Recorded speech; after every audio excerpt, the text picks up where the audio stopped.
Hi everyone, I'm Farah And I'm Kate. and we're here today at the Uppsala International Hub to meet with International Talent Manager Charlotte Walker to discuss the role of the hub in integrating the international student community in Uppsala and in Sweden in general.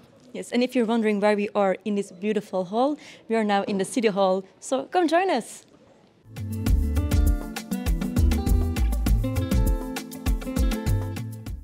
Hi Charlotte, so nice that you can make time for this interview, so thank you so much for that.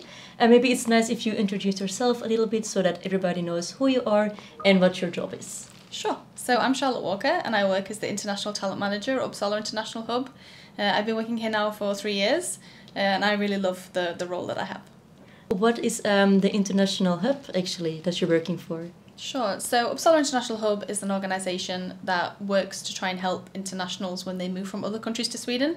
So we focus on talent attraction, so helping people find Uppsala and realise that it's a great place to live. And also we help with the retention part. So when people move here, we want to help them stay and feel like they belong. Okay, so you're both working for the students international, but also for people that are coming here to work.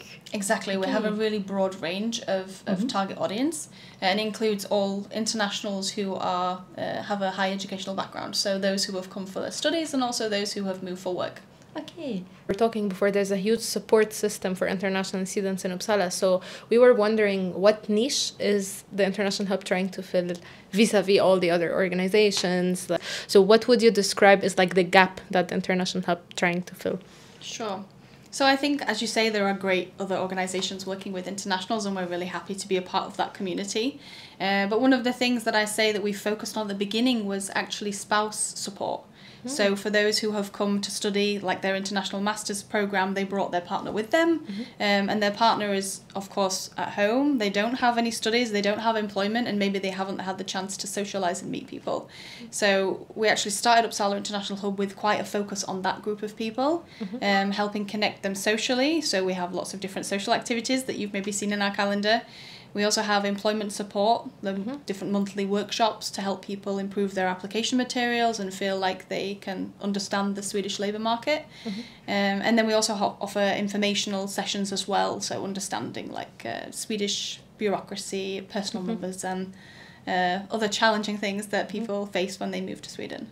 But that's really interesting because it feels like it really emerged, like it's my first time hearing that actually. It feels like it's really emerged from the needs of the internationals here in Uppsala, so that's really nice. But my second question would be then, how come it's based here, for example, in Stadshuset as like such an institutional place and it responds to these like very personal needs of internationals? It's very interesting. Yeah, I think it's good that you mentioned that, and I should really have spoken a little bit about our stakeholders. So the finances for the project is actually Uppsala University, the Swedish University of Agricultural Sciences, Uppsala Kommun, who is Uppsala Municipality, and we're responsible, all the project owners.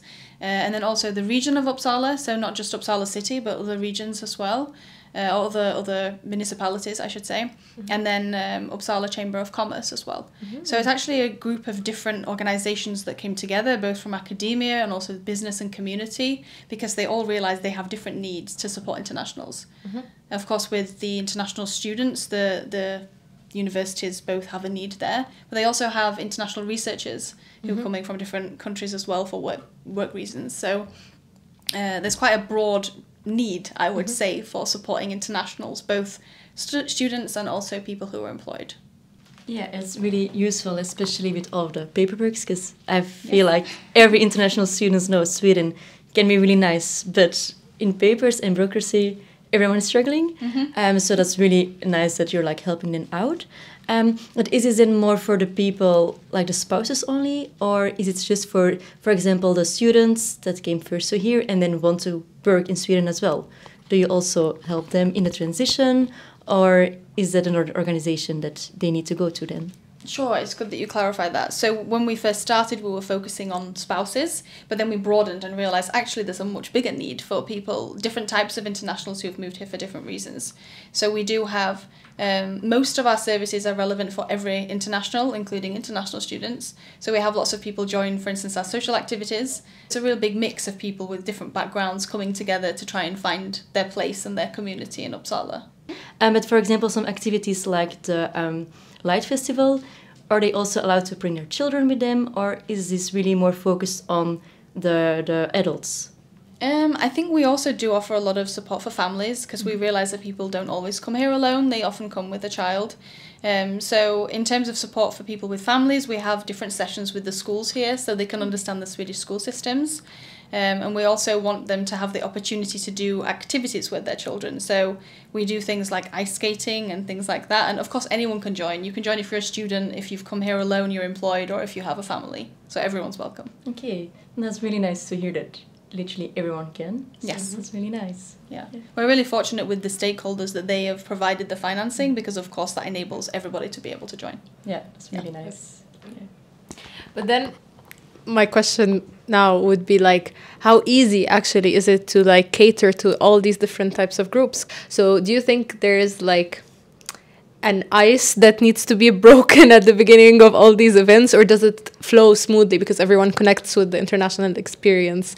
What would you say about that? I think it's difficult and it's different. So some events, everything just comes naturally together and people like bond. And then other times we do some like ice-breaking activities. If people are a bit more shy, like not everybody comes feeling confident. You know, they're in a new country, a new place, and they maybe feel alone. So we really want to make a safe space where people feel that they can come and they don't have to have anyone with them and they can find someone there to connect with. But we want to make sure everyone feels welcome right away when they join our activities. Definitely. Yeah. And probably also I want to ask from the student perspective of like someone who is used to going to nations or like these types of activities.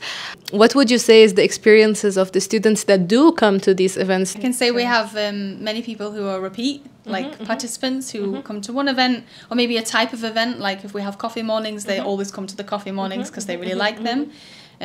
So yeah, I would say that even if you're shy or not so confident, you'll definitely find somebody that you can connect with because the background's so different. And it's not that we have, I would say the percentage of the people visiting is quite split. So it's not just that we have only people who are employed or not employed or students, we have like a really big mix. Also have a question about that. Do you need to register sometimes for activities or anything like that? Or can you sometimes just drop in? Yes. Generally, we take registrations for all of our events, and every event is free of charge, so there's never a cost for any of our activities. But yes, registration in advance normally because we want to know, first of all, the room size if we're booking a venue. Of course, like snacks and fika and things like this if we're having an event where we're providing refreshments. But we have had a few people who maybe pop in, like they know Expat Coffee Morning's happening and they didn't get the chance to register and they show up. So no one will be turned away, but of course, ideally they would register. Do you have like a list or something, a period that you say, oh, on, for example, Wednesday we organize these kind of events? Are they like weekly, monthly? So we have like a better overview about activities. We have some like kind of fixed times. Normally the first Thursday of every month is our coffee morning. And then also in the last week of the month before payday, we have our after work. Okay. So those are like very fixed sessions. And in addition to that, we have digital information sessions where you can book an appointment with an advisor like me on the first and third Wednesday of every month between 3 and 5. So like a digital 15 minutes to talk about anything that they need to ask, basically. Yeah, that's really amazing and helpful. And is there like overview somewhere on the website or on social media channels where we can follow this? Exactly. So we have an event calendar on our webpage. And then, of course, on our social media, we're always posting like what's happening this week and what's happening like coming up. So we try to give people at least a couple of weeks notice on social media so they can register in advance. You can see all of the events that we have on our webpage. Yeah. Okay. I wanted to ask also about the retention point that you were speaking about in the beginning, and like students who want to transition to the Swedish market or who are between jobs or something like this, and in what way does the International Hub engage with that? We have monthly workshops where we have focus on CV, interviews, LinkedIn, trying to help people tailor their international background and experience to the Swedish market. So we try to make sure that they have the right help to improve their application materials. But also we have webinars with different internship programs and mentorship programs to introduce students to different resources that they can have access to that help support internationals connecting, networking, building their professional networks, really important. And then we also have like career fairs, career days, so different activities that students can get involved in prior to graduation and also once they've graduated. So many activities you do. What would you say is your favorite out of these, like your personal favorite? I really like, we have programs as well. So we have a career training program and it just finished in October. And it's like a 2-day intensive program where we cover different topics related to helping people on their employment journey. So I really like that because we have a smaller group where we can really help them, work closely with them to give them the individual support they need. So that's more of like a kind of intimate session. And then my favorite one is the largest event we have in February, which will be February 10th, 2026 at Uppsala University at Ångström Labs. Where we'll be holding an event called Reaching the Swedish Job Market. And here is the opportunity where people can learn how they can connect with organisations that will help them on that journey. So it's not about matchmaking, like finding an organisation, but other support organisations to help them improve their CV, improve their chances, improve interview skills and different things like transferable skills. How can they stand out on the market? So we started that now, planning, and I'm looking forward to that the most, I think. Also wondering, just in case if people want to come to Uppsala, some struggles you see regularly with people that are moving. If you have like any tips for that, or that you can like warn them about. A lot of people have struggled with this. Be aware this might happen to you as well, and maybe how to prevent it. Sure. Yeah, there's a few. And maybe you experienced some of them yourself when you moved here. Some of them are bureaucratic, so like getting a personal number can be challenging. And of course that then presents other issues like getting a bank account, and it kind of puts a bit of a stop on you moving forward. So I would really recommend getting all the paperwork you need in advance so that you can apply for the personal number as soon as you arrive through Skatteverket, and make sure that everything is prepared as best as possible. So that's the first one. And the second one I would say is about employment opportunities. Like international students who think they might want to stay in Sweden and stay in Uppsala, building the network in Sweden is really important. They say that 7 out of 10 jobs in Sweden are got through contacts, personal contacts. So of course when you move to a new country, you don't have the same social capital that you had in another country. You know, you grow up and you know so many people, and you have to start that process again when you move. So I would really recommend joining all of the networking opportunities possible. So really making those connections from day one, I think will help then in the future with career opportunities. You said, because you mentioned a bunch of like hubs you have, is it mostly directed towards students in the science and in the STEM field, for example, or would you say you also cater to students from the social sciences? Yeah, I think it's really broad. We work with, whenever we have students come, we ask like, where are you from, which program you're studying. There's all of the different programs across all the campuses. So we try to offer more like broad support, like a CV, for instance, like enhancing that helps regardless of the field.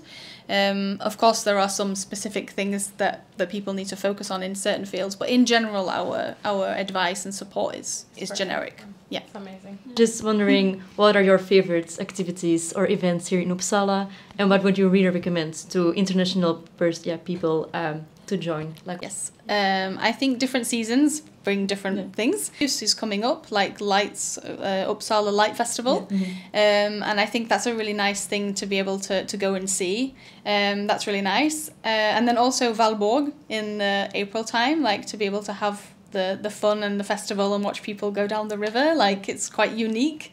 So I think there are some things that are quite specific to Uppsala and Sweden, which are worth like investing in the time and really trying to soak up the cultural activities that are available with Uppsala. Okay. Anything else that you feel like, oh, this is something that everybody should know, something you feel like, oh, like we need to talk about this? Yeah. Say like, of course, the most important thing is to get involved and get connected. And not every event is for every person, but we normally have something for everyone. So trying to either subscribe to the newsletter that we have, which goes out once a month via email, so we're not spamming people. And also, if you prefer to have social media, then of course following us on Instagram to make sure that people are informed about what's happening in Uppsala, in the international community. So other than that, no, I have nothing else to add. Okay, perfect. Yeah. Thank you so much. Thank you. Thank you so much.